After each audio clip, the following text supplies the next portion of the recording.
Hello అందరికీ welcome back to శ్రీవాణీస్ kitchen.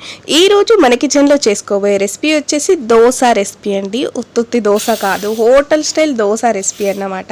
So వీడియోని skip చేయకుండా చూస్తే మీకు పర్ఫెక్ట్ దోశ రెసిపీ ఎలా చేయాలో అర్థమైపోతుంది. అండ్ మీలో ఇంకెవరైనా మన ఛానల్ని సబ్స్క్రైబ్ చేసుకున్నట్లయితే సబ్స్క్రైబ్ చేసుకోండి కదా ప్లీజ్. సో ఇప్పుడు మనం వీడియోలోకి వెళ్ళిపోదాం.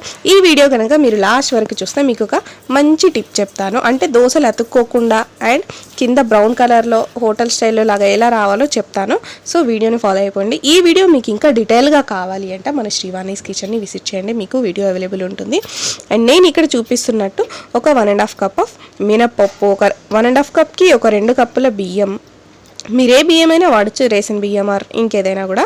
అండ్ కొద్దిగా ఒక 2 స్పూన్ల శనగపప్పు, 2 స్పూన్ల పెసరపప్పు, కొద్దిగా మెంతులు, 1.5 కప్ ఆఫ్ దొడ్డటుకులు ఉంటాయి కదా, అవి కూడా వేసేసుకొని మంచిగా పొద్దున్న నుండి సాయంత్రం వరకు మంచిగా నానబెట్టేసుకోండి. అండ్ రాత్రికి ఇలా మంచిగా మిక్సీ పట్టేసుకోండి. సరిపడా వాటర్ యాడ్ చేసి మిక్సీ పట్టేసుకోండి, లేదంటే దోశలు అనేవి పర్ఫెక్ట్గా అస్సలు రావు.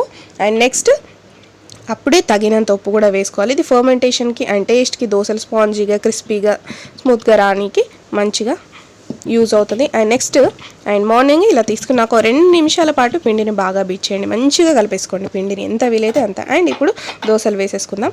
ఇక్కడ చూడండి టిప్ చెప్తా అనేసి అన్నాను కదా, మీరు ఈ ప్యాన్ని ఒక ఆనియన్ అండ్ కొద్దిగా ఆయిల్, దానికి కొద్దిగా ఆయిల్ రాసేసి ప్యాన్కి ఆయిల్ వేసేసి ఆనియన్తో బాగా ఒక 2 నిమిషాల పాటు బాగా స్క్రబ్ చేయండి, మంచిగా ప్యాన్ అంతా రుద్దండి. అండ్ నెక్స్ట్ కొద్దిగా వాటర్, ఒక 1/2 కప్ ఆఫ్ వాటర్ వేసేసి, ఎప్పుడు ప్యాన్ వేడిగా ఉన్నప్పుడే వాటర్ వేసేసి నెక్స్ట్ ఒక కాటన్ క్లాత్ లేదా టిష్యూ పేపర్తో తుడిస్తే ఇంకా దోశలు అనేవి ఇక్కడ చూస్తున్నారు కదా, అస్సలు నెక్స్ట్ లెవెల్ ఉంటుందండి. ఖచ్చితంగా మీరు కూడా ట్రై చేయండి, చాలా చాలా బాగుంటుంది.